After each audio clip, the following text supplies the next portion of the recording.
My hands wouldn't stop shaking as I pressed the tiny camera into the bookshelf beside Mia's bed. The clock on her nightstand read 11:47 p.m.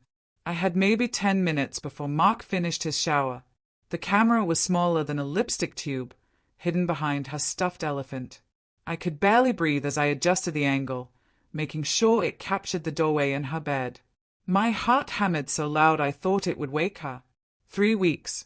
That's how long I'd been lying awake, listening to Mark's footsteps in the hallway. Always after midnight. Always stopping at Mia's door. I heard the bathroom faucet shut off. My stomach dropped. I kissed Mia's forehead and slipped out, closing her door with a soft click. Mark was standing in the hallway, his hair still damp, his expression unreadable in the darkness. "Checking on her again?" he asked. "Just tucking her in," I whispered. He nodded slowly, but his eyes lingered on Mia's closed door. Something in his face made my blood run cold. Not anger, not guilt, something else entirely. That night, I watched the camera feed on my phone until my eyes burned. At 1:23 a.m., Mia's door opened. Mark stepped inside. What I saw in the next 4 minutes shattered every truth I'd built my life around. 6 months earlier, I would have laughed if someone told me I'd be hiding cameras in my daughter's bedroom. Our life looked perfect from the outside. Mark coached Mia's soccer team every Saturday. I ran Little Sprouts Daycare on Maple Street, where neighborhood kids finger-painted and sang songs about ducks. We ate dinner together at 6 o'clock sharp. Sunday mornings meant pancakes and cartoons. Mark would do these silly voices during bedtime stories, making Mia giggle until she begged him to stop. He'd kiss her forehead, pull her blanket up to her chin, and whisper, "Sweet dreams, Peanut." I'd stand in the doorway watching them, my heart so full it ached. This was everything I'd wanted. A family that felt safe. A husband who loved our daughter as fiercely as I did. My own childhood had been quiet and cold. My father preferred his study and his bourbon. My mother's silence could fill a house. I promised myself Mia would grow up differently. She'd have warmth. She'd have parents who showed up. Mark had his own scars. His older sister Laura died when he was 13. He rarely talked about it, but I knew the pain lived deep inside him. Sometimes I'd catch him staring at old photographs, his jaw tight, his eyes somewhere far away. When Mia was born, I watched him hold her for the first time with tears streaming down his face. "I'll protect her," he whispered. "I swear I'll protect her." And he did. Maybe too much. The signs started small. Mark began checking on Mia after she fell asleep. Once or twice a night at first, then more. I'd wake up at 2 in the morning to find his side of the bed empty. I'd hear the soft creak of Mia's door, the whisper of his voice. "It's okay," he'd murmur. "You're safe now." When I asked about it, he'd shrug. She was having nightmares. I just wanted to make sure she was okay. It seemed normal. Protective. Maybe a little overprotective, but Mark had always been cautious. After losing Laura, he carried fear like a second skin.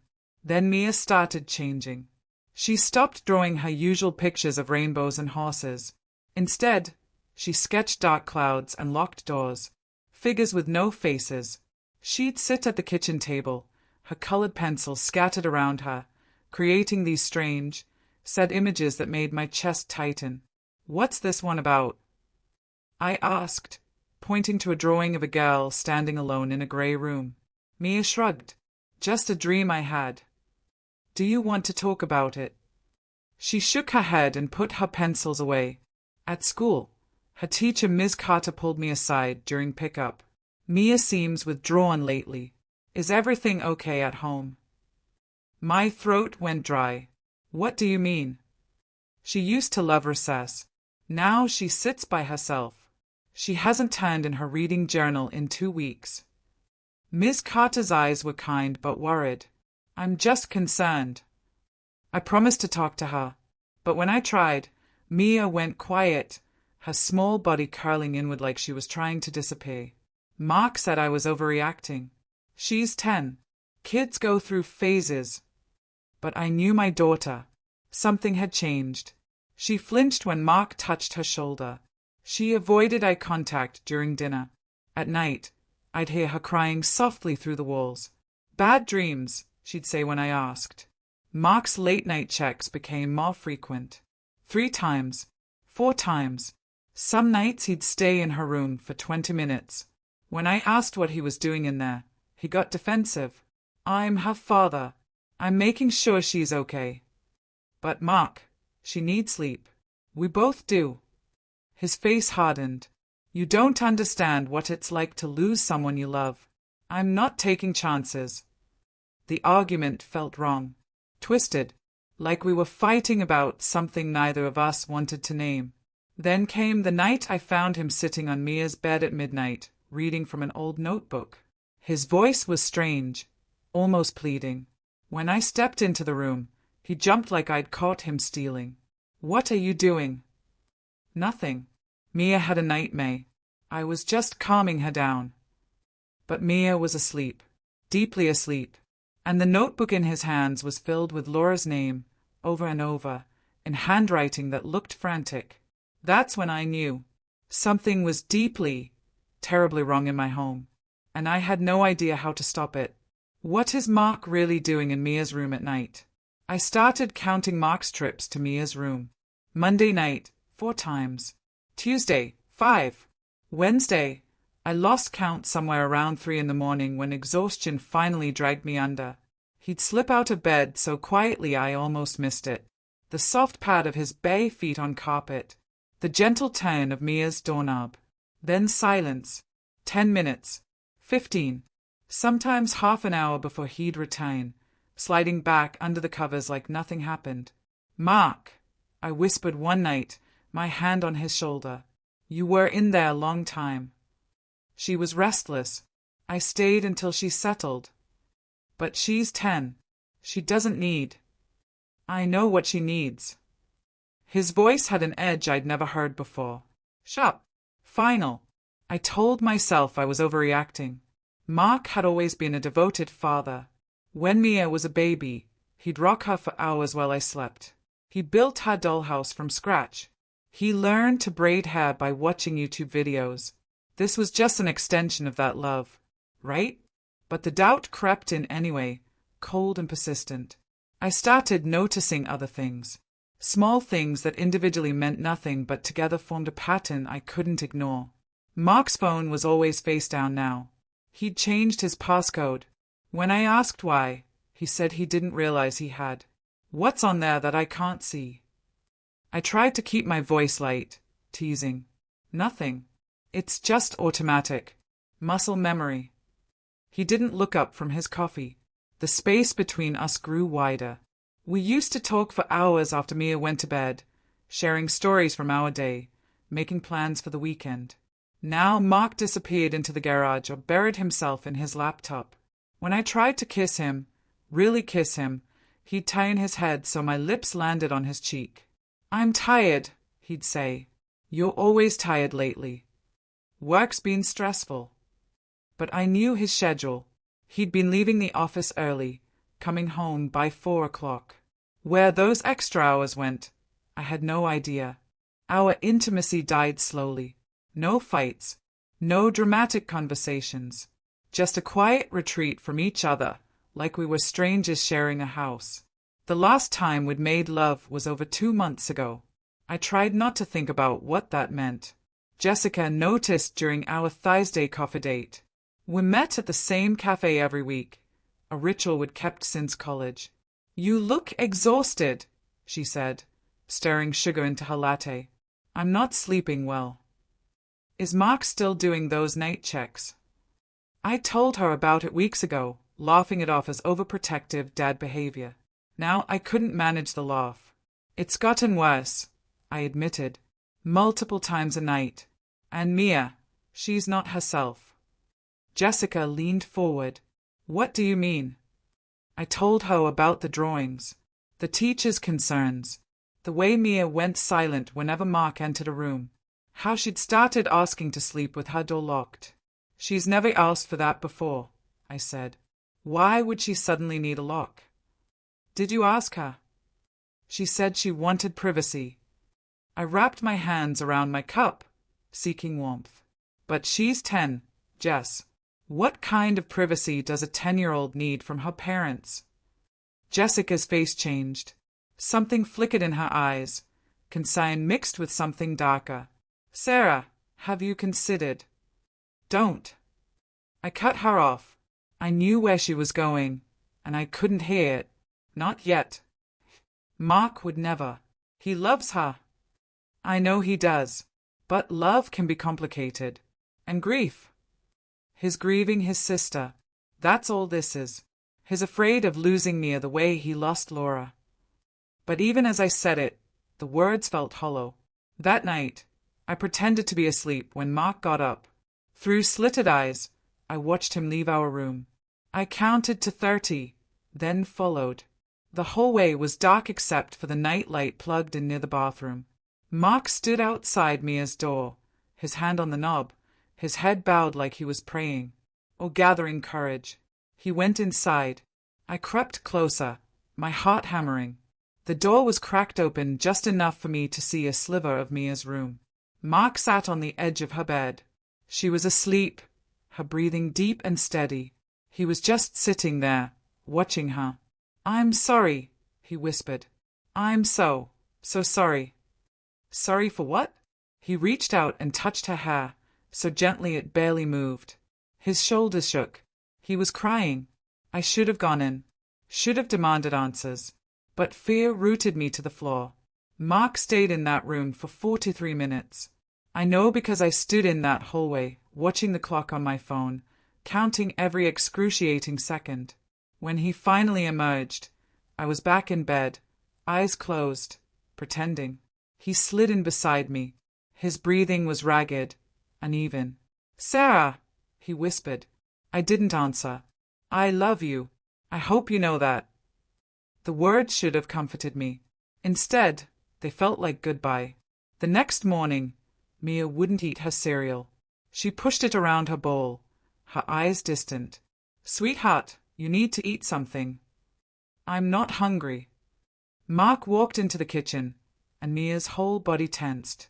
She gripped her spoon so hard her knuckles went white. Morning, Peanut, Mark said, ruffling her hair. She jerked away. The look that crossed Mark's face, hurt mixed with something I couldn't name, made my stomach turn. Mia, that's rude, I said automatically, but my voice sounded far away. She didn't apologize, just stared at her cereal until Mark left the room. That's when I knew.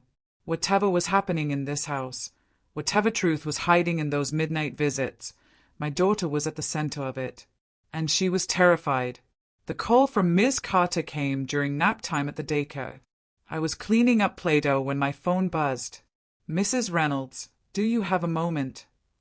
Her voice had that careful tone teachers use when they are about to deliver bad news.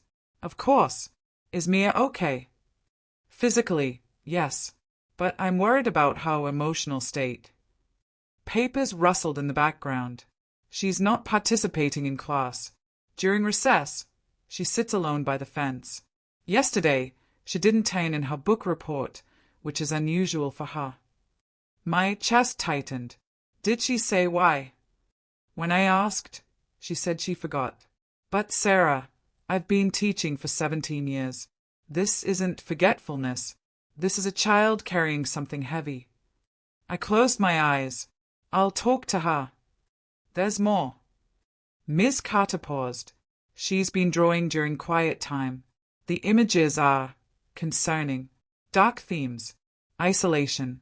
One drawing showed a figure trapped behind bars. Bars! Like a cage. When I asked about it, she said it was just from her imagination. My hands went numb. Thank you for telling me. Sarah, I'm not trying to alarm you. But if there's anything happening at home, stress, changes in routine, anything, it might help to talk to someone. The school counselor is available. I thanked her and hung up, my mind racing. That afternoon, I picked Mia up early. She climbed into the back seat without a word, her backpack hanging limp from one shoulder. Ms. Carter called me today, I said, watching her in the rearview mirror. Mia stared out the window. She's worried about you, sweetheart. So am I. Nothing. Mia, please, talk to me. What's going on?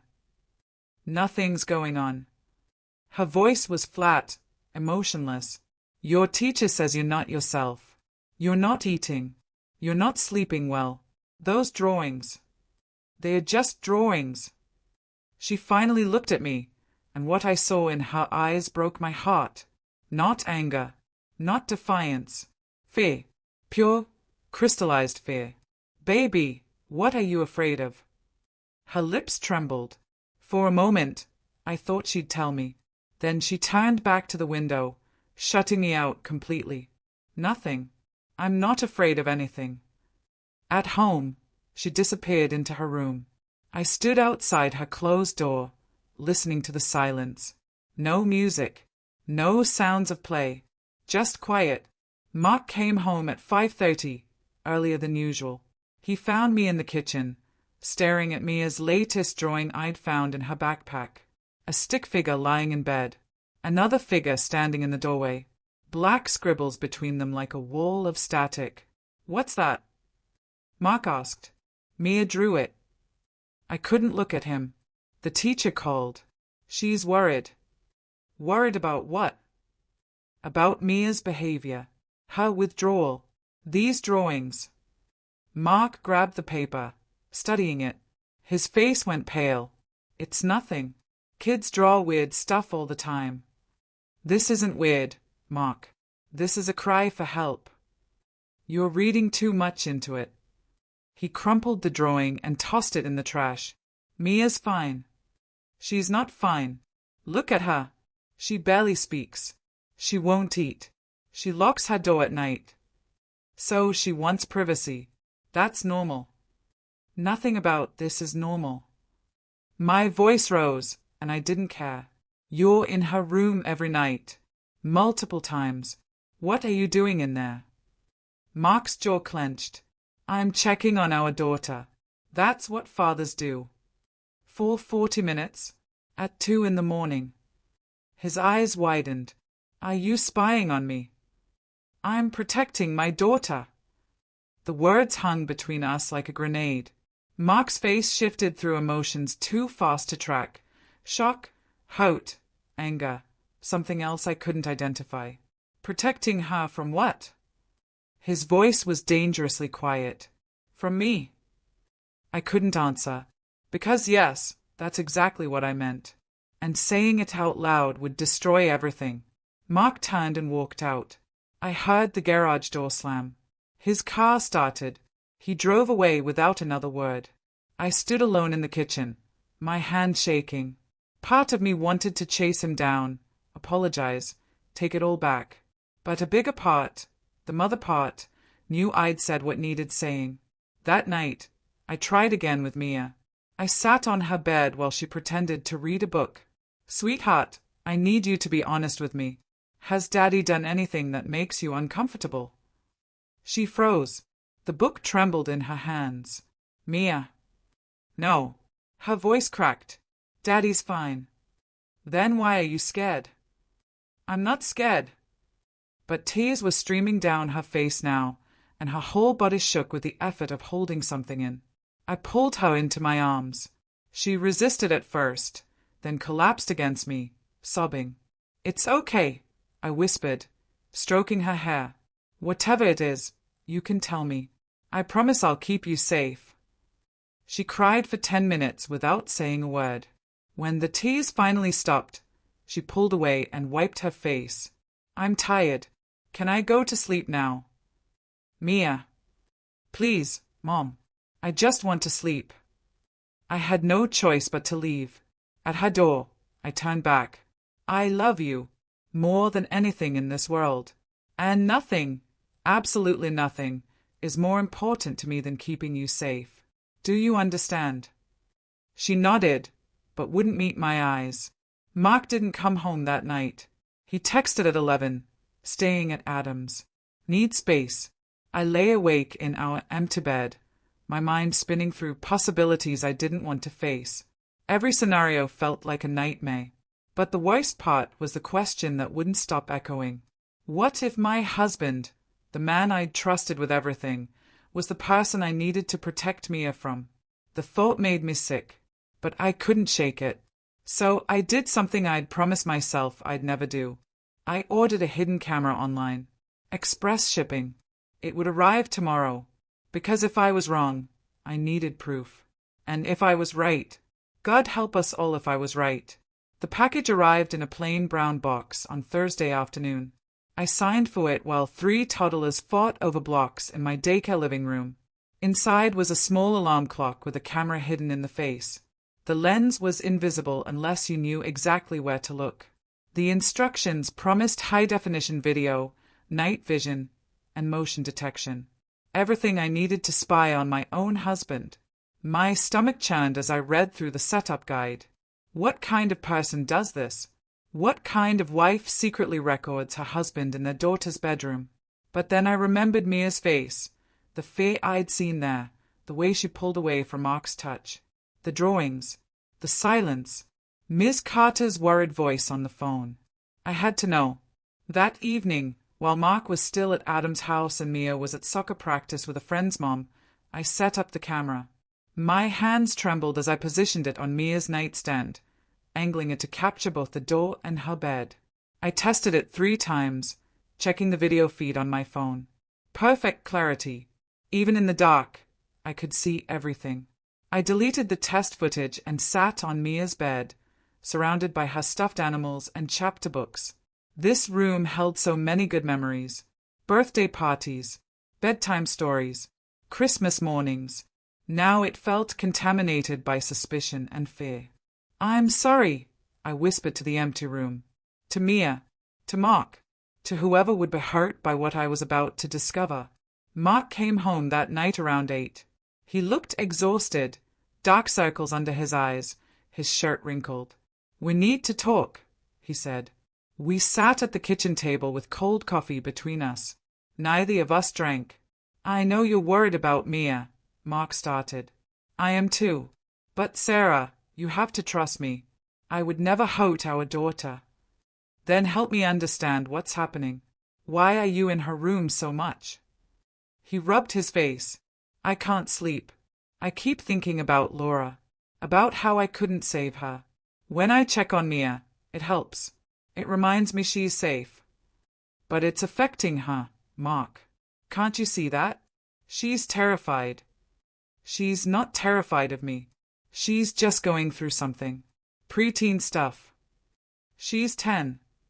Kids grow up fast." He reached for my hand. "Please, I need you to believe in me. In us." I wanted to. God, how I wanted to. But belief requires trust, and mine was cracking like ice in spring. "Okay," I lied. "I believe you." Relief flooded his face. He kissed my forehead and went upstairs. I heard the shower start, then the creak of our bedroom door closing. I pulled out my phone and opened the camera app. The feed showed Mia's empty room, peaceful in the glow of her nightlight. Now I wait, I thought. Now I watch. The first night, nothing happened. Mark stayed in our bed. Mia slept soundly. I watched the footage twice, searching for something I'd missed. Nothing. Maybe I was wrong. Maybe my imagination had built monsters from shadows. The second night was the same. Mark barely moved. Around 3 a.m., he got up for water, but went straight back to bed. No visit to Mia's room. I started to feel foolish. I'd spent $200 on a camera to spy on a man who was simply grieving his sister. What did that say about me? About our marriage? I almost deleted the app. Almost took the camera down. But something stopped me. An instinct. A whisper in my gut that said wait. Just wait. The third night, everything changed. I'd fallen asleep on the couch, my phone still clutched in my hand. A notification woke me at 1:47 a.m. Motion detected in Mia's room. My heart stopped. I opened the app with shaking fingers. The screen loaded slowly, each second an eternity. Then the image appeared, crisp and clear in night vision green. Mark was standing in Mia's doorway. He stood there for a long time, just watching her sleep. Then he moved closer, each step careful and quiet. He knelt beside her bed, his head bowed. I couldn't hear what he was saying. The camera had no audio, but I could see his lips moving, see his shoulders shake. He was crying. From his pocket, he pulled something out. Papers. He unfolded them carefully, reverently. Even in the grainy night vision, I could see they were covered in writing. He placed them on Mia's nightstand, tucking them under her lamp. Then he pulled out something else. Photographs. He held them up, showing them to Mia's sleeping face like he wanted her to see, even in dreams.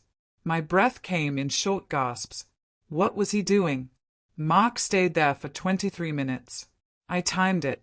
He knelt beside our daughter's bed, papers and photos spread around him, whispering words I couldn't hear. Finally, he gathered everything except the papers on the nightstand. He kissed Mia's forehead, a gesture that looked both loving and desperate, then left. The door closed. The room went still. I replayed the footage 5 times, trying to understand what I'd witnessed. It wasn't violent. It wasn't sexual. It was something else entirely. Something strange and sad and deeply wrong. The papers. I needed to see what he'd written. I crept upstairs, my heart hammering. Mark was asleep in our bed, his breathing deep and even. I slipped past him, down the hall to Mia's room. Her door was unlocked. I eased it open, praying it wouldn't creak. Mia slept soundly, her hair spread across her pillow. She looked so young, so vulnerable. The papers were where Mark had left them, folded under her lamp. I grabbed them and backed out of the room. In the bathroom with the door locked, I unfolded them with trembling hands. They were letters, written in Mark's handwriting, but they weren't addressed to Mia. They were addressed to Laura. The first letter was dated 3 weeks ago. Dear Laura, I see you in her face every day. Same eyes, same smile when she forgets to be sad. I know you sent her to me. I know this is your way of coming back. I'm sorry I couldn't save you. I was supposed to watch you that night. Mom said to keep you safe, but I failed. I heard you calling for me, but I was too late. Mia needs me the way you needed me. This time, I won't fail. I promise. I love you. I'm sorry. Please forgive me. Mark. My hands shook so badly I almost dropped the paper. I read it again. Then again. The words didn't make sense. Or they made too much sense in a way that twisted my stomach into knots. Mark thought Mia was Laura. Or Laura reincarnated. Or some kind of second chance. I unfolded the second letter, dated 5 days ago. Dear Laura, she's pulling away from me. Sarah is making her afraid. She doesn't understand that you and I have unfinished business. That I need to keep you safe this time. Last night I brought your photos. Remember the one from your 10th birthday? You were wearing that blue dress Mom made. Mia looks just like you did. It's like watching you grow up all over again. I know you can hear me when I talk to you. I know you're listening. Please don't leave me again. Forever yours. Mark. Bile rose in my throat. This wasn't grief. This was something else. Something fractured. The third letter was shorter. Laura. Sarah doesn't believe me. She thinks I'm crazy. Maybe I am. But when I'm with you, with Mia, I feel whole again. Like that night never happened. Like I saved you. I'll keep coming. Every night. I'll make sure you're safe. Always. Mark. I sat on the bathroom floor, the letters scattered around me. My husband was living in some kind of delusion where our daughter had become his dead sister, where his nightly visits weren't about protecting Mia, but about reliving or rewriting a trauma from 30 years ago. He wasn't hurting her, not physically, but he was projecting his grief onto her, trapping her in his unresolved past. No wonder Mia was terrified. No wonder she'd changed. She wasn't afraid Mark would hurt her. She was afraid of being swallowed by his grief, of disappearing into the ghost of a girl she'd never met. I pulled out my phone and watched the footage again. This time, I saw it differently. Mark wasn't threatening. He was broken, desperate, lost in a pain so deep it had consumed his reality. I paused on a frame where his face was visible. His expression wasn't predatory. It was anguished, pleading. "Oh, Mark," I whispered to the empty bathroom. "What happened to you?" I needed answers. Not from Mark. He was too far gone to give them. I needed to know about Laura. About her death. About what Mark couldn't let go. I pulled up my phone and texted Adam, Mark's brother, "We need to talk. Tomorrow. It's urgent." He responded immediately. "Is Mark okay?" "I don't know," I typed back. "But I need you to tell me about Laura." 3 dots appeared, then disappeared, then appeared again. Finally, "I'll come by at noon." I gathered the letters and put them in my pocket. Evidence. Of what? I wasn't sure yet. But I couldn't leave them where Mia might find them. Where she'd see her father's words and understand just how deeply his trauma had infected our home. Back in bed, I lay beside Mark's sleeping form. In the darkness, he looked peaceful, innocent. The man I'd fallen in love with still existed somewhere under all this pain.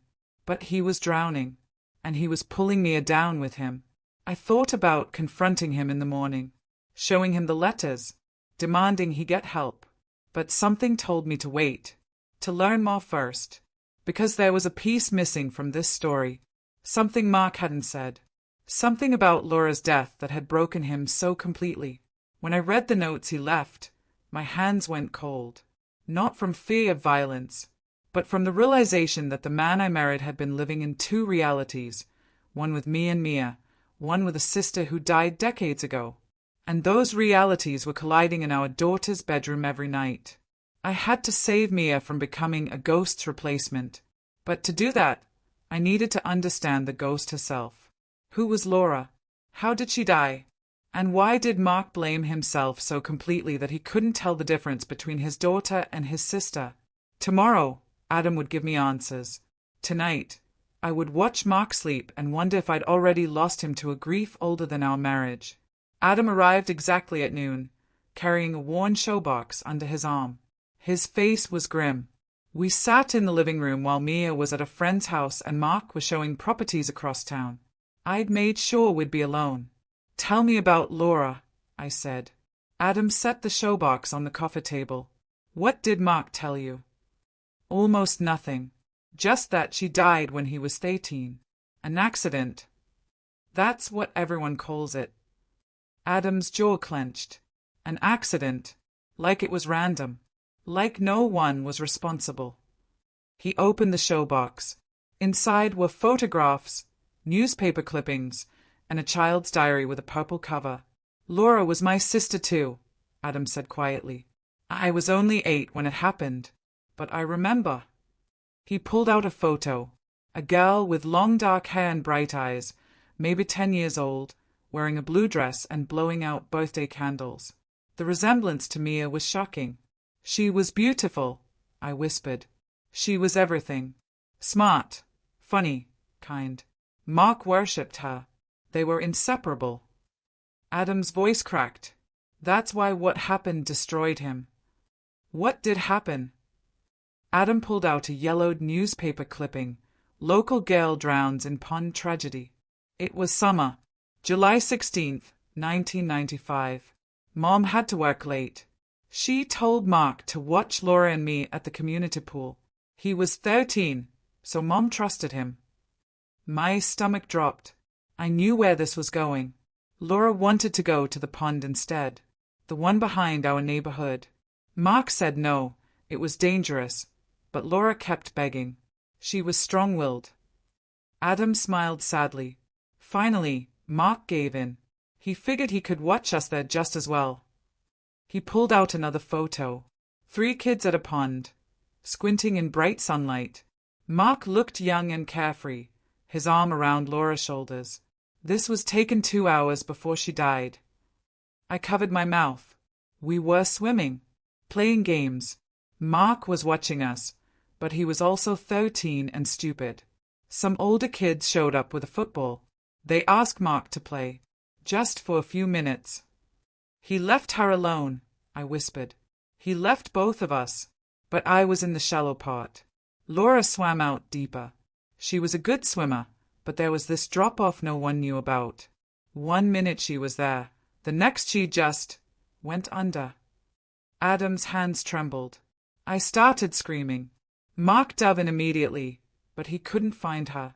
By the time adults came, by the time they pulled her out and tried CPR, it was too late. She'd been under for 12 minutes. Tears streamed down my face. Oh my God! Mark blamed himself completely. He still does. Mom never recovered. She never said it was Mark's fault, but she didn't have to. He knew. We all knew. If he'd just stayed in the water, if he'd been watching, she'd still be alive. The letters made terrible sense now. I'm sorry I couldn't save you. I heard you calling for me, but I was too late. He had a breakdown that summer, Adam continued. Refused to eat. Couldn't sleep. Mom finally got him into therapy, and after a few years, he seemed better. He graduated, went to college, met you. We thought he'd healed. But he hadn't. Grief like that doesn't heal. It just waits. Adam looked at me with haunted eyes. When Mia was born, I saw something in Mark's face. Recognition. She looked so much like Laura. Same coloring, same features. As she got older, the resemblance grew. He handed me Laura's diary. Read the entry from July 15th, the day before she died. I opened it to a page marked with a faded ribbon. Dear Diary, tomorrow Mark promised to take me and Adam swimming. I'm so excited. Mark is the best big brother in the whole world. He always protects me and makes me laugh. Mom says when I grow up, I should find someone as kind as Mark. I love him so much. I hope I'm always his favorite. Love, Laura. The words blurred as tears filled my eyes. She trusted him completely, Adam said. And he failed her. In his mind, he's been failing her every day since. When Mia turned 10, the age Laura was when she died, something broke in Mark again. He sees Laura in Mia. He sees a second chance, a way to save the sister he lost. Adam leaned forward. Sarah, Mark isn't trying to hurt Mia. He's trying to rewrite history. In his mind, if he can keep Mia safe, if he watches her every second, he can finally forgive himself. But he's scaring her. I know. And it's going to get worse unless he gets real help. Professional help. Not just therapy, but intensive treatment for complicated grief and trauma. I thought about the letters, the nightly visits, the photographs. Mark was living in 1995, trying desperately to save a girl who'd been gone for 30 years. He's not a bad man, Adam said softly. He's a broken one. But still, I began, then stopped. Because there was something Adam wasn't telling me. I could see it in the way he wouldn't meet my eyes, in the tension in his shoulders. What aren't you saying? I asked. Adam hesitated. Then he pulled out one last item from the box. A letter, sealed in an envelope, with Mark's name written in a child's handwriting. Laura wrote this the morning she died. We found it in her room afterward. Mom gave it to Mark at the funeral. Adam's voice dropped to a whisper. He's never told anyone what it says. But I think it's what's really killing him. He handed me the envelope. Open it. You need to know what you're dealing with. My hands shook as I lifted the flap. Inside was a single sheet of paper with Laura's careful handwriting. Dear Mark, you're the best brother anyone could ask for. Thank you for taking care of me. I know sometimes I make it hard, but you never give up on me. I want you to know, no matter what happens, it's not your fault. You're my hero. Love forever. Laura. The last line was underlined 3 times. I looked up at Adam, confused. She wrote this before she died. The morning of. Like she knew. Adam's face was pale. Mark thinks it was a premonition.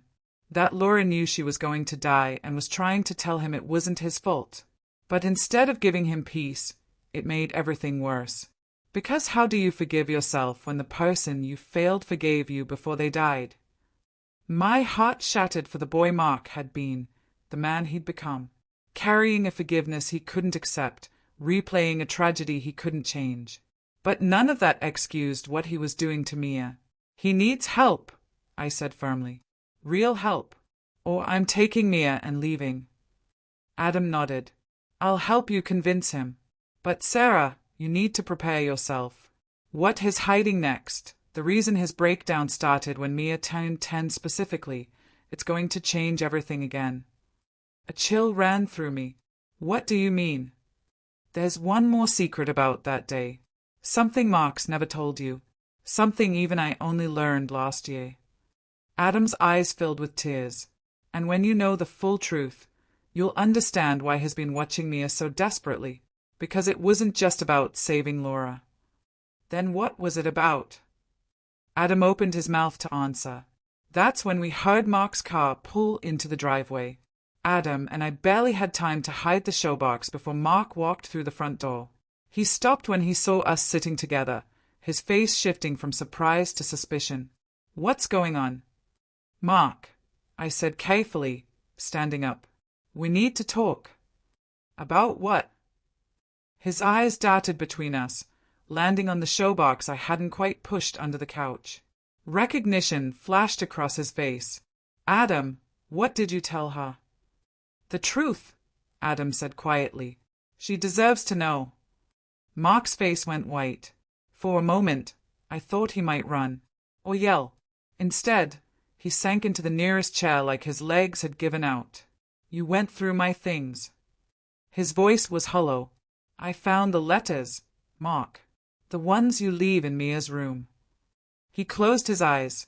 A single T traced down his cheek. How long have you known? He whispered. 3 days. I installed a camera. The confession felt heavy. I was scared. I didn't know what you were doing in there. Mark's laugh was bitter. You thought I was hurting, huh? I didn't know what to think. Our daughter is terrified. She won't eat, won't talk. The school called. Mark, she's falling apart. I'm trying to protect her. His voice broke. I'm trying to keep her safe. From what? From me. The words exploded out of him. From my failure. From the curse that follows me. Adam moved to his brother's side. Mark, there's no curse. Laura died because of me. Because I wasn't watching. Because I got distracted for 5 minutes. Mark's whole body shook. 5 minutes, and she was gone. Do you know what that does to you?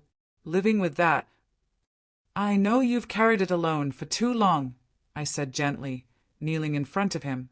But Mia isn't Laura. You can't save your sister by protecting our daughter from nothing. It's not nothing.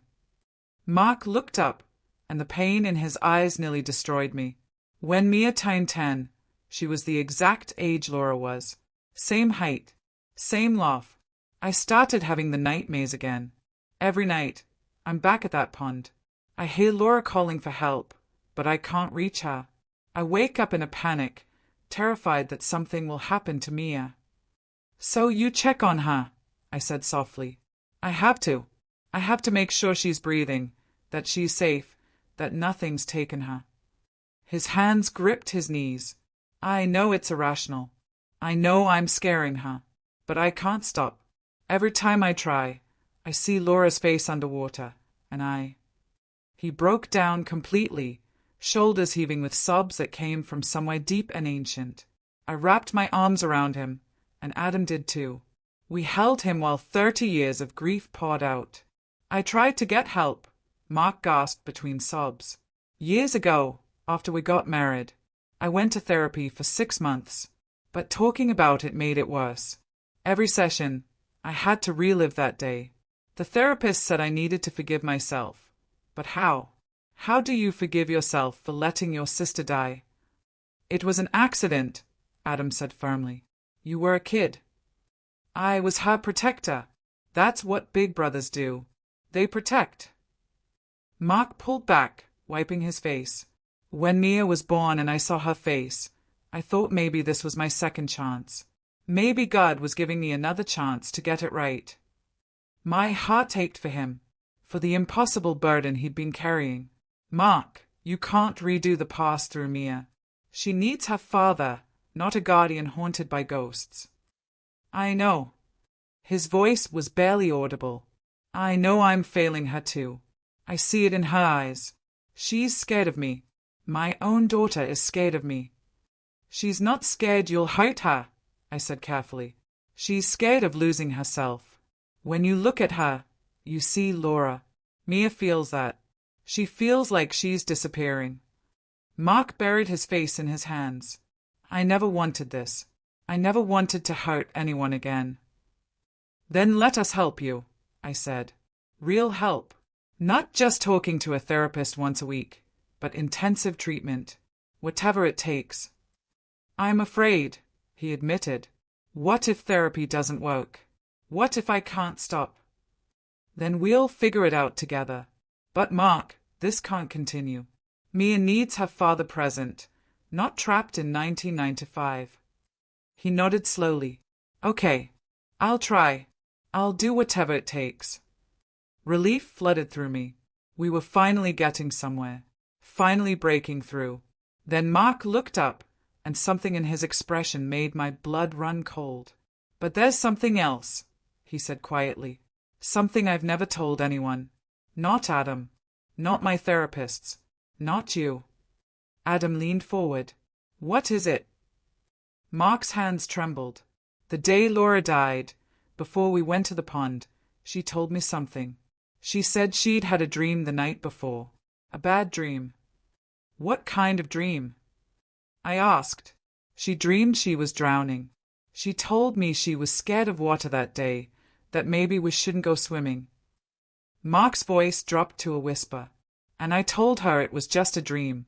I told her nothing bad would happen because I'd be there to protect her. The room went silent. She knew, Mark continued.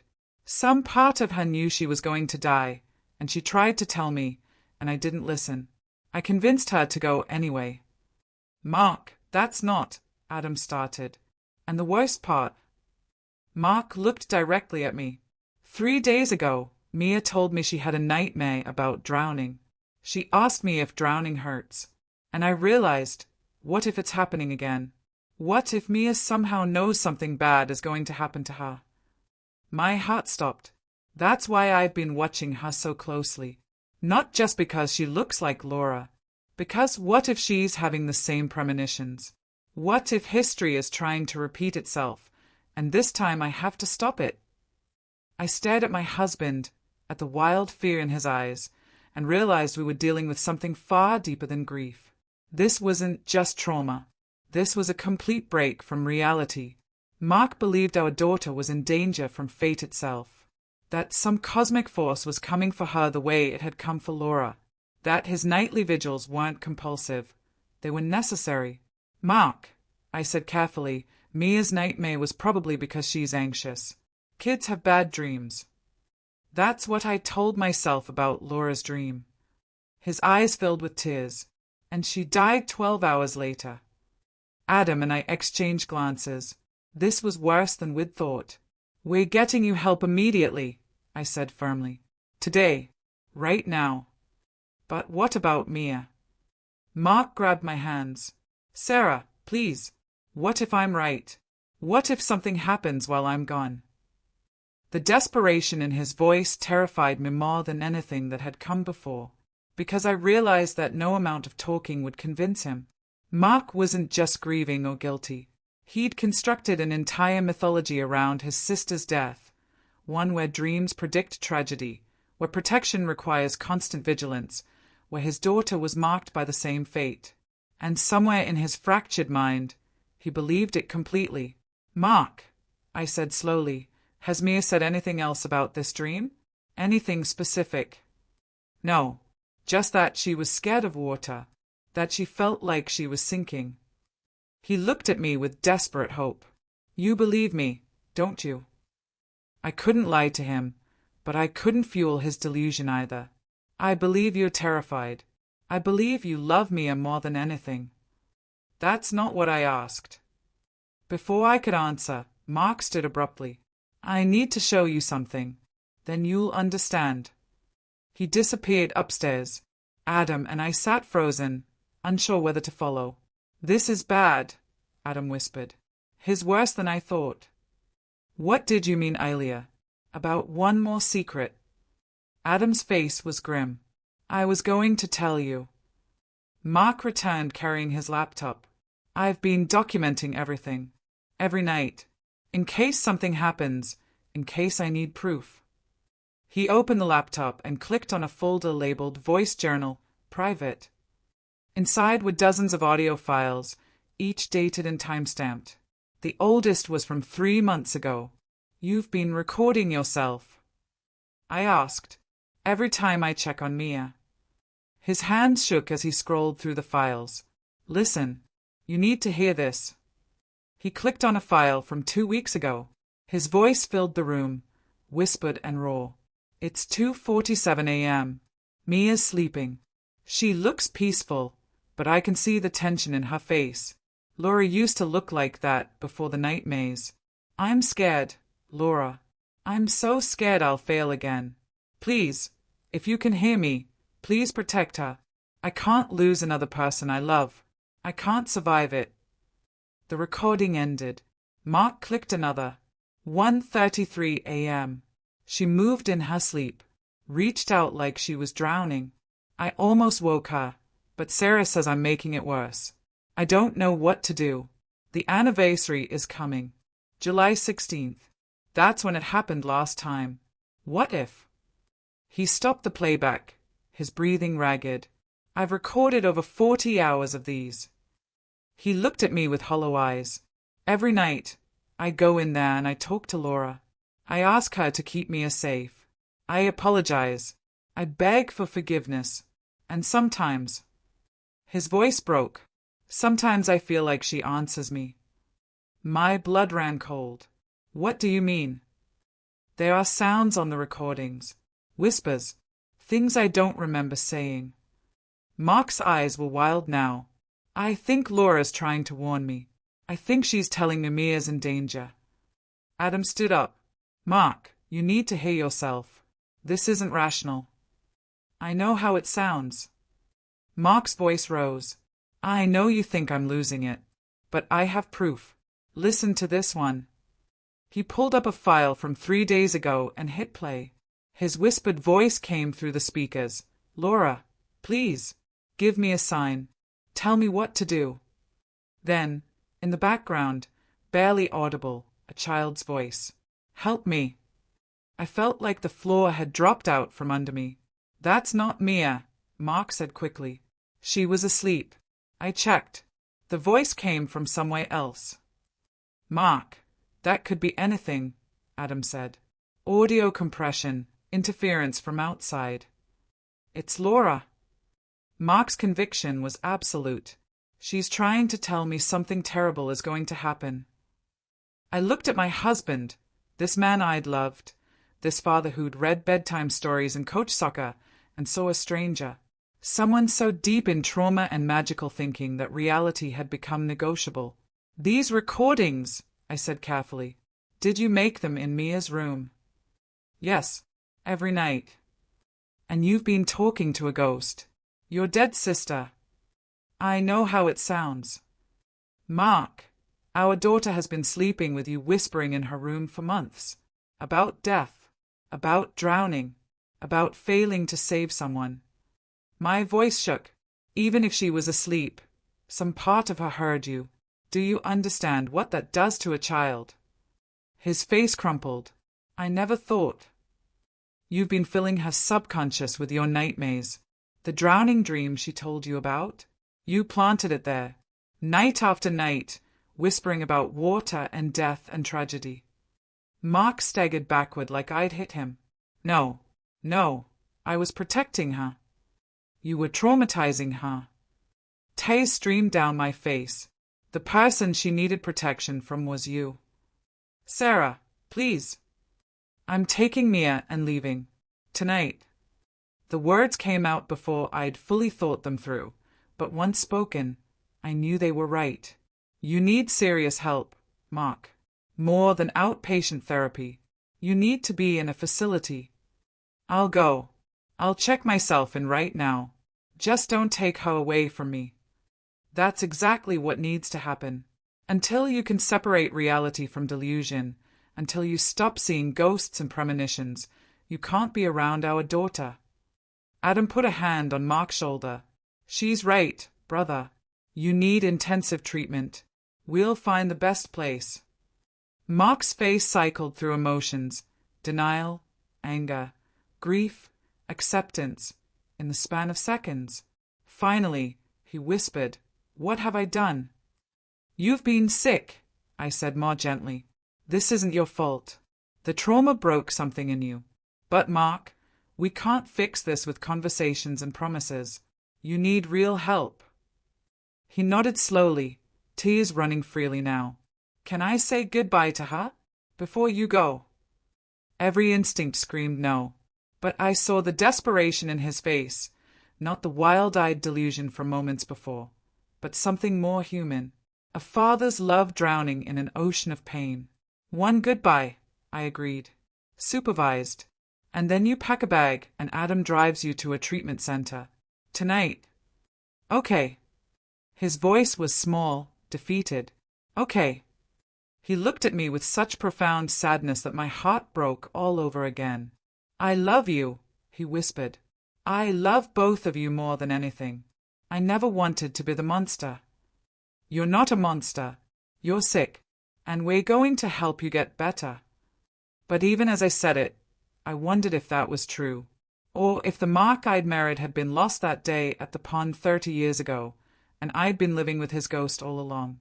The next morning, after a sleepless night in a hotel room with Mia curled against me, I made a call that changed our lives forever. Not to a therapist, to Child Protective Services, because I'd realized something in the dark hours before dawn. Even if Mark got help, even if he recovered, I needed protection. Legal protection. Documentation. A record that showed I'd done everything right. I couldn't just be a wife trying to save her husband in a mall. I had to be a mother putting her daughter first. The social worker who came to interview us was a woman named Patricia Chen. She had kind eyes but asked hard questions. Mia sat beside me on the hotel bed, clutching her stuffed elephant, while Patricia documented everything. The nightly visits, the recordings, the letters to a dead sister, the way Mia had changed over the past months. "Has your father ever touched you inappropriately?" Patricia asked gently. "No," Mia said immediately. "Daddy never hurt me. He was just sad all the time." "Tell me about the sad." Mia's small voice filled the room. "He'd come into my room at night and cry. He'd say he was sorry. He'd tell stories about someone named Laura. I pretended to be asleep because when I was awake, he got more upset." My heart shattered hearing her describe it so matter-of-factly. "Were you scared of him?" Patricia asked.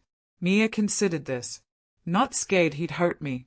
Scared he'd disappear. Like he was turning into a ghost too." Patricia wrote notes, her expression carefully neutral. "And Mom, when did she start to notice?" "A few weeks ago. She started asking questions. I wanted to tell her, but I didn't know how. I didn't want Daddy to get in trouble." "You're very brave for talking about this now," Patricia said warmly. After an hour, she closed her notebook. "Mrs. Reynolds, I'll be recommending mental health evaluation, but no removal of the child. From what I can see, your husband is suffering from a psychiatric crisis, not intentional abuse. However, I'm mandating supervised visits only until he completes treatment." Relief and grief washed over me in equal measure. That afternoon, I met with Dr. Susan Kowalski, a therapist who specialized in childhood trauma. We sat in her office while Mia played with toys in the waiting room. "Children are remarkably resilient," Dr. Kowalski said after I'd explained everything. "But Mia will need ongoing therapy to process this. She's internalized her father's grief in ways that will take time to unpack." How do I explain it to her? How do I tell her that her father isn't well without making her think he's dangerous? You tell her the truth in age-appropriate language, that her father loved someone who died, and that love became confused and painful, that sometimes adult brains get sick just like bodies do, and he's getting medicine to help him heal. I scheduled Mia for twice-weekly sessions starting immediately. Mark checked himself into Riverside Psychiatric Hospital that evening. Adam drove him and called me from the parking lot. He went involuntarily, Adam said. The intake doctor said he's showing signs of complicated grief disorder with delusional features. They are starting him on medication and intensive therapy. Minimum stay is 30 days. How was he? Scared, sad, but also relieved, I think. Like he's been waiting for someone to tell him he's too broken to keep pretending.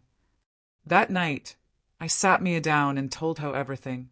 I kept my voice calm and chose my words carefully. Daddy's sick right now. Not sick like a cold, but sick in his heart and mind. When he was young, someone he loved very much died, and he never learned how to be okay with that. When he looks at you, sometimes he sees that person, and it confuses him. Laura, Mia said. He talks about her. Yes, Laura was his sister. She died in an accident, and he blames himself even though it wasn't his fault. That blame made him scared something would happen to you too. Is that why he was always checking on me? Yes, sweetheart. He was trying to keep you safe from dangers that weren't real. His sick brain made him think you were in danger. Mia absorbed this. Will he get better? I hope so. The doctors are helping him, but it might take a long time. Do you still love him? The question cut deep. Did I? Could I love someone who'd put our daughter through this, even unintentionally? I love the person he was before his brain got sick, I said honestly. And I hope I can love the person he becomes after treatment. But right now, I'm mostly just sad for all of us. Mia nodded, tears slipping down her cheeks. I miss him. Even though he scared me, I miss my dad. Me too, baby. Me too. Over the following weeks, a new routine emerged. Mia attended therapy. I attended therapy. We talked about feelings and boundaries and healing. Slowly, color returned to Mia's face. She started drawing again, not dark images, but normal kid stuff. Horses and rainbows and her friends. Mark called twice a week from the hospital. Supervised calls, 10 minutes each. He told Mia he loved her and was working hard to get better. He apologized for scaring her. His voice sounded clearer, more present than it had in months. The medication helps, he told me during one call. It's like the volume on my grief got turned down. I can think without Laura's face consuming everything. That's good, Mark. Really good. I'm learning about something called magical thinking. How trauma can make you believe in signs and patterns that aren't real. I've been doing it for 30 years. Ah, you sleeping. For the first time since I was 13. Real sleep, without nightmares. His voice cracked. I'm sorry, Sarah, for everything. I know sorry isn't enough. It's a start. After 36 days, Mark was released to outpatient care. He moved in with Adam rather than coming home. We agreed on supervised visits with Mia, 2 hours on Saturdays, always with me present. The first visit was awkward. Mark looked different, thinner, older, but also clear-eyed. He brought Mia a stuffed dolphin. I thought maybe we could create new memories, he said, without any sad stories attached. They spent the 2 hours playing board games at the kitchen table. Mark didn't mention Laura once. When it was time to leave, Mia hugged him. I'm proud of you, Daddy, she whispered. Mark's eyes filled with tears, but he didn't break down. Just held his daughter and said, Thank you, Peanut. I'm proud of you too. 3 months into his treatment, Mark and I sat down with a mediator to discuss the future of our marriage. I don't know if I can trust you again, I admitted. Not because you're a bad person, but because I saw how far you fell. How deep that delusion went. What happens if you relapse? Then you and Mia leave, and I handle it alone, Mark said firmly. I've signed papers giving you full custody if I stop treatment or show signs of delusional thinking. My therapist checks in with you monthly. I've built safeguards. That's not the same as trust. I know. Trust has to be earned back, if it ever can be. He looked at me with raw honesty. I don't expect you to forgive me, Sarah. What I did to Mia, to you, to our family, it's unforgivable. But I'm asking for a chance to do better. To be better. I thought about the Mark I'd fallen in love with in college. The Mark who'd been kind and funny and full of dreams. That Mark had been haunted even then, I realized. I just hadn't known enough to see the ghost. I'll think about it, I said. But for now, you stay with Adam. We continue supervised visits. And if you relapse even once, we're done. Fair enough. 6 months after that terrible night with the camera, Mia and I attended house school play. She had a small part as a sunflower in the garden scene. Mark sat 3 rows behind us, having earned the right to attend unsupervised events. Watching Mia on stage, confident and smiling, I realized we'd survived. Maybe not intact. Maybe not the same family we'd been. But we'd survived. After the play, Mia ran to both of us. Did you see me? I didn't forget my lines. You were perfect, I said. Amazing, Mark agreed, his voice thick with emotion. As we walked to our separate cars, Mia between us holding both our hands, I thought about forgiveness. I'd thought saving Mark would be the hard part. Getting him help, supporting his recovery, rebuilding our life. But those were just logistics. The hardest part was learning to forgive him for being human, for breaking under weight that would have crushed anyone, for loving his sister so much that her death had poisoned everything he touched for 3 decades. I didn't know if I could forgive him completely. Maybe I never would. But I could try. For Mia. For the ghost of who we used to be.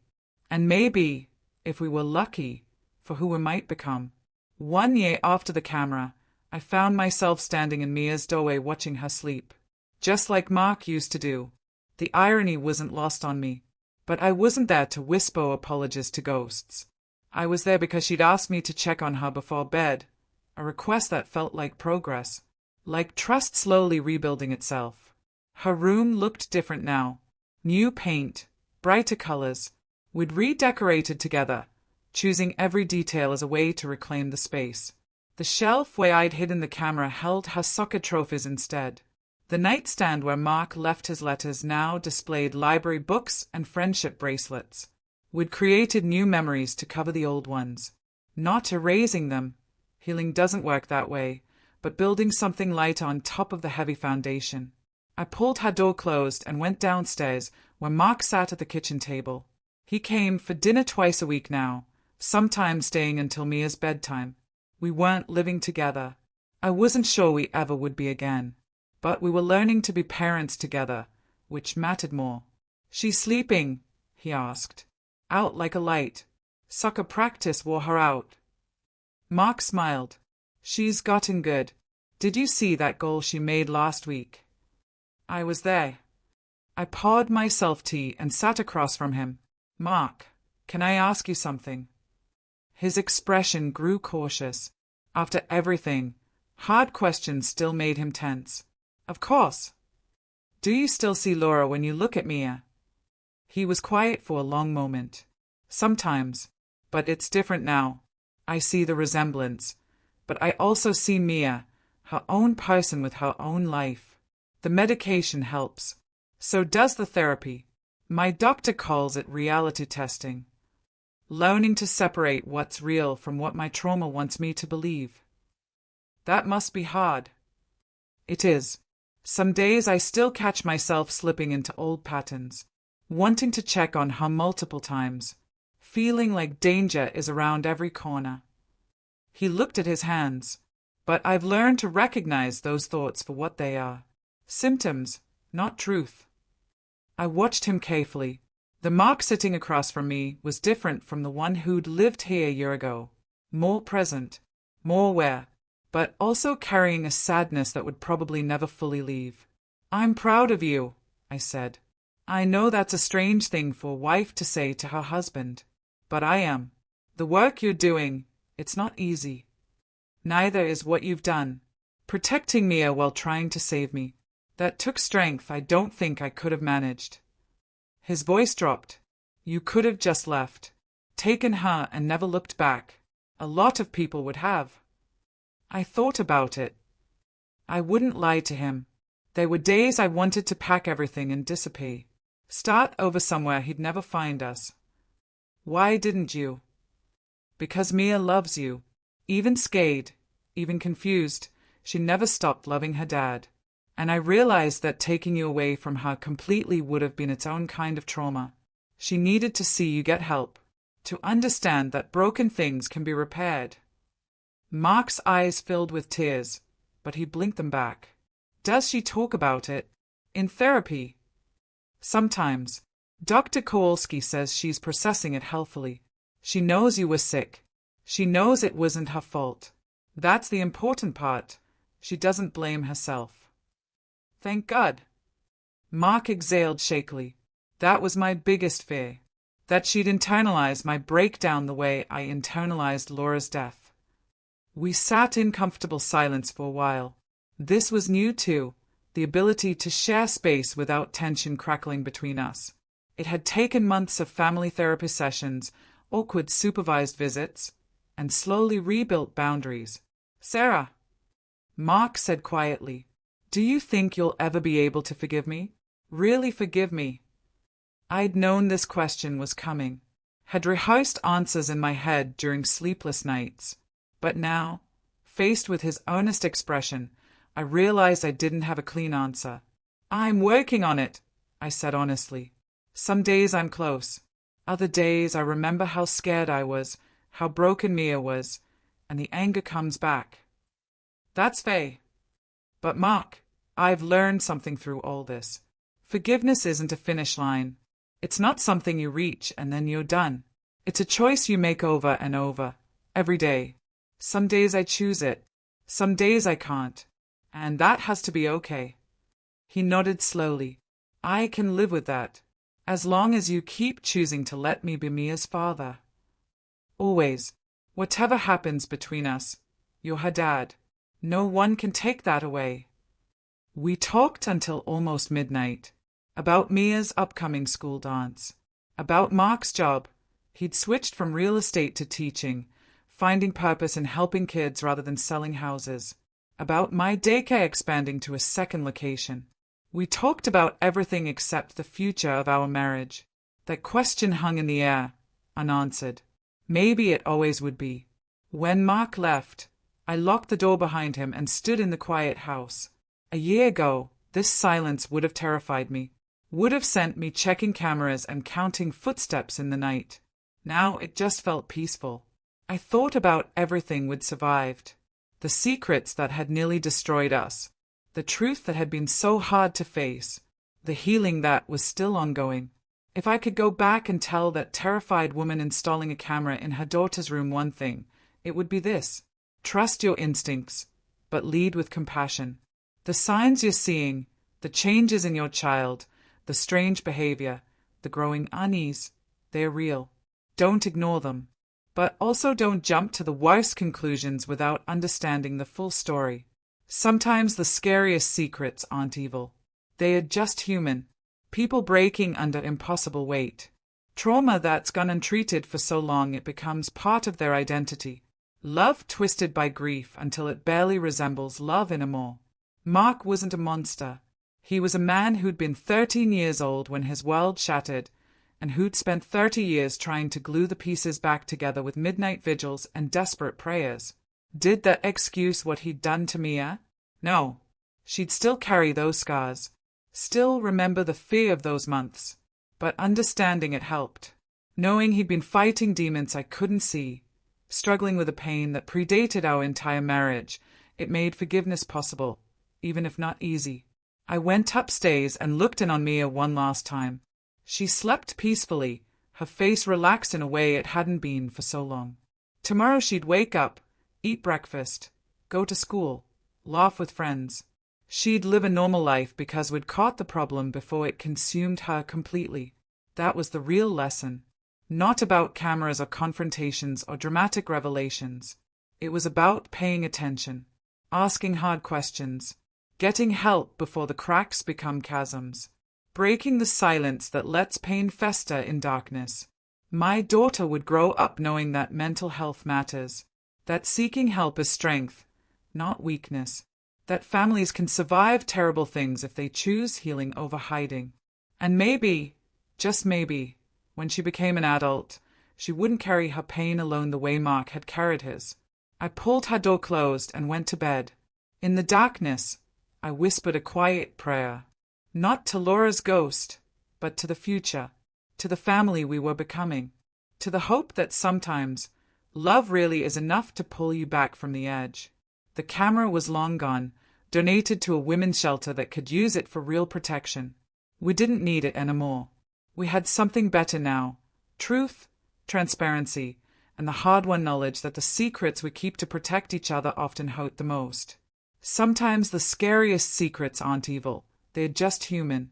And recognizing our humanity, with all its flaws and fractures, is the first step toward healing. What secrets are you keeping? And who are they really protecting? What would you have done in Sarah's shoes? Sarah's story reminds us that the people we love can be fighting battles we know nothing about. Mental health doesn't always look the way we expect. Sometimes it hides behind closed doors and midnight whispers. If this story moved you, hit that like button and share it with someone who needs to hear it. So many families are suffering in silence, afraid to ask for help, afraid to speak the truth. Your share could be the permission someone needs to finally reach out. Drop a comment below. What would you have done? Would you have installed the camera? Confronted Mark sooner? Sometimes there are no perfect answers, only impossible choices. I want to hear your thoughts. And if you haven't already, subscribe and turn on notifications. Because Sarah's journey isn't over yet.